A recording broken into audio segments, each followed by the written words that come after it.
Masvidal a dit je vais revenir peut-être à l'UFC les gars, peut-être à l'UFC, let's go. Ben on sent pas les steaks, peut-être, sûrement, très certainement en tout cas. Enfin vraiment c'était une annonce. Enfin littéralement personne ne veut le revoir et pourtant il a fait acte de candidature pour Michael Chandler au mois de décembre prochain. Donc on va voir tout ça avec Rust. Surtout s'il y a un intérêt pour revoir Masvidal qui est sur une série de 4-5 défaites consécutives, tous sports confondus. Ouais, je crois, ouais. Jorge Masvidal.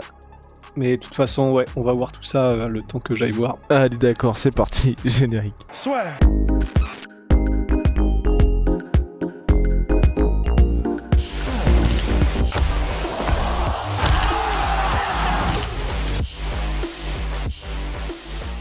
Masvidal, non, un peu triste. Vraiment, moi, ça me... c'est...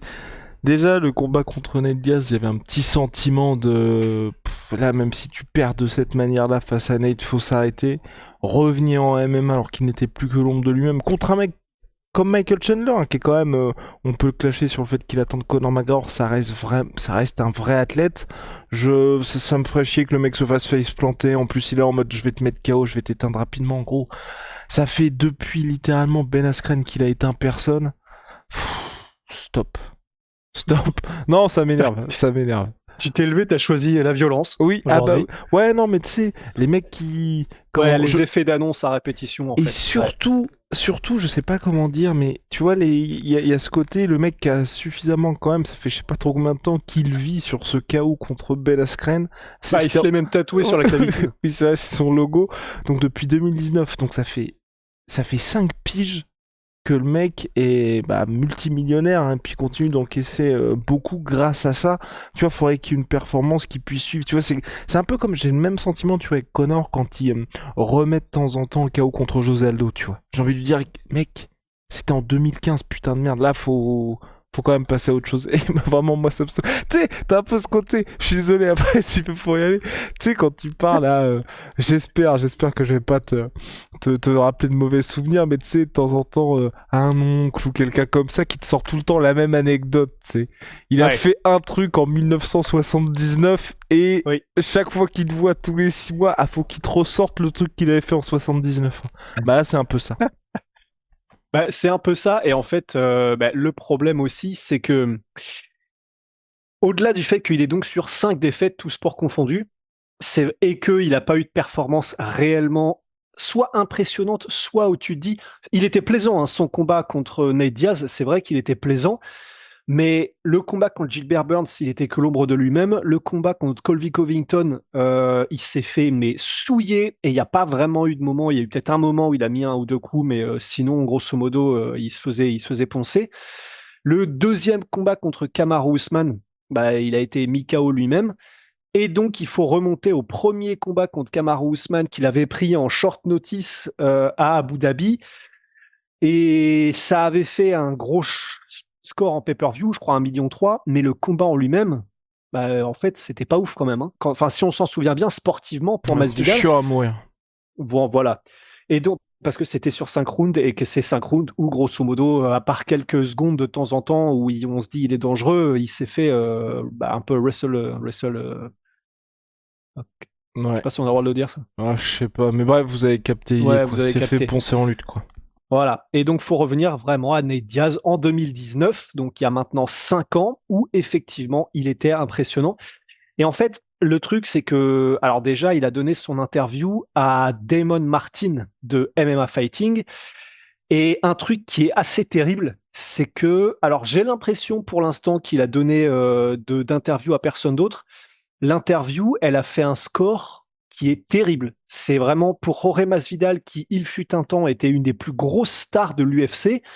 Elle a maintenant plus de 24 heures l'interview, elle est à 13 000 vues. Pour Jorge Masvidal, qui donne son interview en mode je reviens, c'est pas que c'est alarmant, il s'en fout, mais ça démontre qu'il n'y a vraiment plus de traction du tout, ou presque. Il a dit dans cette interview qu'il avait parlé à Hunter Campbell, et puis que Hunter Campbell, qui est en gros le deuxième boss, le boss de l'ombre avec Dana White, et que Hunter Campbell lui avait dit qu'ils allaient réfléchir à une date en fin décembre, effectivement. Et donc, comme tu l'as dit tout à l'heure, c'est Masvidal qui a évoqué le fait peut-être contre Chandler. Mais Alors, j'ai surtout lu l'article en fait, et c'est pas que je voulais pas faire mon taf d'écouter toute l'interview de 20 minutes, mais c'est qu'en fait, elle est inécoutable. C'est-à-dire que le gars Damon Martin, il est connu pour ça dans le milieu, mais bah, ça reste tel quel. C'est qu'en fait, il colle son micro à sa bouche et il gueule dans le micro, donc il y a une différence de niveau de son. Et Masvidal fait l'interview littéralement en conduisant. Donc, c'est-à-dire que c'est même pas comme la traditionnelle interview de combattants où ils sont dans leur bagnole et garés dans un vieux parking. C'est que là, il conduit en même temps. Ce qui, je suis à peu près sûr, à mon avis, il n'y a pas le droit. Mais bon, c'est Masvidal, il s'en bat les couilles. Mais donc, ce que je veux dire par, il fait ça en voiture et le son est immonde. Mais vraiment immonde. Il y a des coupures, on n'entend rien, on capte rien. Donc, au bout de 5 minutes, j'ai arrêté et je m'en suis tenu aux articles qui en avaient été tirés sur MMA Fighting. Et donc, il dit tout ça. Après, j'ai été voir aussi sur son Instagram quelles étaient les nouvelles. Bon, il se trouve que il a sorti un bouquin aussi le 6 août. Et c'est quand même marrant, effectivement, que il faille refaire un peu les unes et faire des effets d'annonce quand il y a un bouquin qui sort. C'est pas du tout en mode c'est une tactique immonde. Il a raison. C'est comme ça que ça marche. La com, c'est dès que tu as un truc à vendre, bah tu reviens. C'est ce que font tous les acteurs.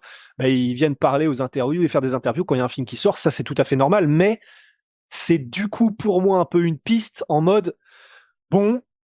Là, il a beau nous dire que ça y est, il a faim de nouveau, que il veut de la violence, que le MMA lui a trop manqué, tout ça. Bon, le fait qu'il a un bouquin à sortir, que bah, grosso modo, il sait plus trop où est-ce qu'il peut aller et que même en anglaise, du coup, il a perdu contre un Nate Diaz de 40 piges, bah, moi, ça me donne une impression globale de c'est juste un moyen de faire un peu d'argent sur un nouveau combat, mais qu'il y aura rien de nouveau sous le soleil, quoi.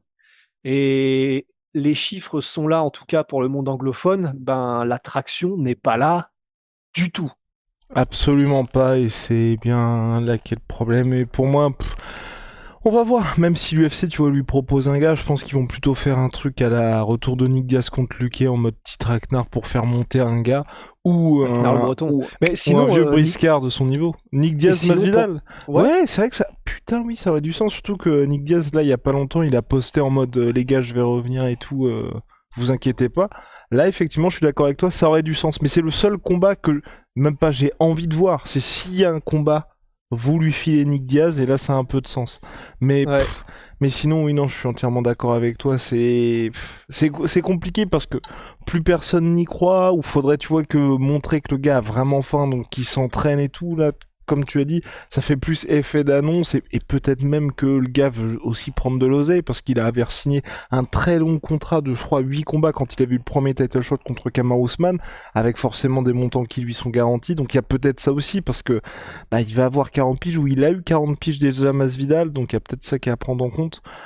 Bref, tout ça fait que, enfin, je veux dire, depuis qu'il l'a dit, c'était il y a 2 jours, j'ai vu personne dire waouh, génial. Ah bah non, mais c'est pas. Il y a eu. Moi, la raison pour laquelle je le sais, c'est qu'il y a eu un article dans MMA Fighting parce que c'est MMA Fighting qui a fait l'interview.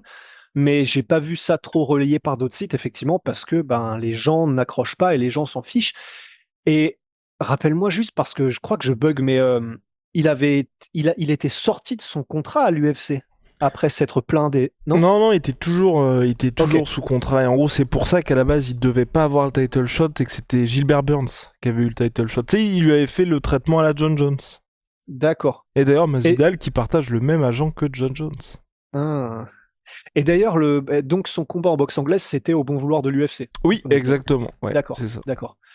Ouais, ouais, bon, bah, ouais, voilà. Non, mais c'est ça. Mais effectivement, c'est, bah, comme tu dis, même un combat contre Nick Diaz, c'est marrant parce que ce serait vraiment un combat où c'est même pas qu'il y a aucun enjeu sportif, c'est que c'est vraiment un combat juste pour les interviews d'avant-combat et les revoir et ils vont dire des punchlines dans les embedded et dans les interviews et on va avoir une espèce d'intraveineuse de nostalgie pendant une semaine. Et puis ça va être tout, quoi, parce que c'est le combat, voilà. Ce sera peut-être un combat spectaculaire, peut-être que les deux vont y aller et tout, et ce sera une bonne vieille bagarre, mais effectivement, ce sera une bonne vieille bagarre où on va peut-être kiffer, si ça se trouve, mais voilà, il n'y aura aucun enjeu sportif véritablement de quoi que ce soit, quoi. Bah, de toute façon, aujourd'hui, je pense qu'il faut même pas voir dans ce sens-là hein, pour Masvidal. Enfin, c'est. Ouais. Ses meilleures années sont largement derrière lui. Et non, non, à voir. J'espère qu'il y aura une interview, tu sais, pourquoi pas avec Alain ou un truc où il y aura un meilleur setup, on va dire, où il va expliquer un peu ce qu'il veut faire. Parce que, tu vois, non, je vais dire, ça allait. Peut-être. Ça t'intéresserait pas, toi, de le voir en bare knuckle? À la limite, si, ouais. Bah, plus que. Bah, c'est con, hein, mais parce que au moins ce sera un truc nouveau où on l'a jamais vu. Il y a un rapport avec ses Son i- premiers amours de Street Exactement, Fight. tu vois. Au moins, tu boucles la boucle. Tu boucles la boucle et c'est ça en fait. Comme maintenant à l'UFC, il est sur 4, alors c'est contre une bonne opposition, c'est vrai, mais il est sur 4 défaites d'affilée et où c'est même pas qu'on a vu ses limites, c'est que ça a toujours été ses limites et il les a jamais améliorées. On se souvient, c'est ça aussi en fait, c'est qu'on se souvient des moments où il a perdu la première fois contre Kamaru Usman. On l'entendait dire dans toutes les interviews, purée, j'en ai marre de me faire souiller en lutte, les gars, maintenant je vais m'entraîner comme jamais, ça y est, Ken le survivant. Et en fait, tous les combats après ça, ça a été le même problème et il nous a ressorti le même truc. Donc c'est ça en fait le problème, et c'est que c'est un peu l'histoire de Pierre et le Loup, Jorge Masvidal, mais au moins en bare knuckle, il y aurait ce côté nouveauté, il y aurait ce côté, bah effectivement, peut-être pourquoi pas qu'il nous fasse une Mike Perry quoi. C'est-à-dire bah ouais, il revient dans un sport qui est un peu différent de la boxe traditionnelle et différent du MMA, et où il peut, si ça se trouve, briller comme Mike Perry l'a fait dans ce setup particulier quoi. L'histoire de Jorge et du Masvidal. Donc... donc on a terminé sur Monsieur Masvidal. Bah ouais, je crois, Je hein. pense qu'on a fini, mais c'est... Ah, ça m'énerve. Le mec, il aurait vraiment pu partir. J'allais dire non, avoir une belle fin de carrière, même pas. Parce que compliqué à partir du moment où il a pris le KO contre Kamaru Usman. Comment bien terminer? Mais après, en vrai, en soi, moi, c'est même, tu vois, c'est même pas forcément ses résultats sportifs qui me frustrent, c'est vraiment la manière dont il est par rapport à tout ça. Au final, il aurait pu avoir les mêmes 4 défaites à l'UFC et la défaite contre Nate Diaz. S'il les avait pris, entre guillemets, d'une manière un peu plus gracieuse, ça m'aurait pas trop gêné, tu vois. Mais c'est vraiment juste que, il y a une espèce de non-acceptation de la réalité presque, parce que là, par exemple, contre Nate Diaz, le combat était très serré. Bah, il est en train de dire, mais c'est parce que les 3 juges étaient californiens, mais je le savais en arrivant, personne ne donnait Nate Diaz gagnant. Alors que c'était, de ce que je me souviens, c'était assez serré. C'est-à-dire qu'il y en avait qui disaient Masvidal, mais il y en avait aussi qui disaient Nate Diaz pour le volume. Donc, c'est pour moi la manière, en fait, dont il est. Il y a... Et c'est marrant, il y a tellement eu, et je finirai là-dessus, mais il y a tellement eu un changement, mais ça me fascine par contre dans les carrières des athlètes ou des gens, des personnalités, c'est qui commencent, ils sont adorés du public et ensuite tu le vois, ils prennent certaines mauvaises décisions en termes de com ou alors il y a un espèce de refus de la réalité sur certains trucs. Ronda Rousey en est un des meilleurs exemples et ils deviennent, c'est pas haïs des fans, c'est pas vrai, mais beaucoup plus polarisants et il y a une vraie déconnexion avec la majorité des fans parce que Masvidal, juste après son combat contre bah, c'était quand il y avait eu le Three Piece and the Soda là contre Leon Leon Edwards. Edwards? Ouais, Darren Till, pardon. c'était donc juste après Darren Till. Les gars, mais retournez voir les interviews. C'était un demi-dieu, quoi. Tout le monde du MMA était à ses pieds. Les Street gens le Jesus. surkiffaient. Ouais, Street Jesus, les gens kiffaient son flow. Les gens étaient en mode, putain, il n'y a personne de plus réel que Masvidal. En plus, c'est une brute. Et c'était vrai. Mais c'est vraiment intéressant, quoi, la manière dont il est maintenant un peu retombé en grâce, quoi. Ouais, puis il y a aussi ce côté où moi j'ai un peu de mal, à la manière de Conor McGregor, et c'est symptomatique chez certains combattants, tu vois, à partir du moment où longtemps dans leur vie, leur carrière, ils sont contentés des miettes malheureusement pour eux, parce que Masvidal, un temps c'était monsieur décision partagée, quand il a Mm. commencé à toucher le vrai argent, et c'est pour ça aussi que moi ça m'a un peu énervé, t'avais aussi ce côté, tu sais, t'as l'impression que le gars est toujours out of shape et s'entraîne juste 5 semaines avant le combat.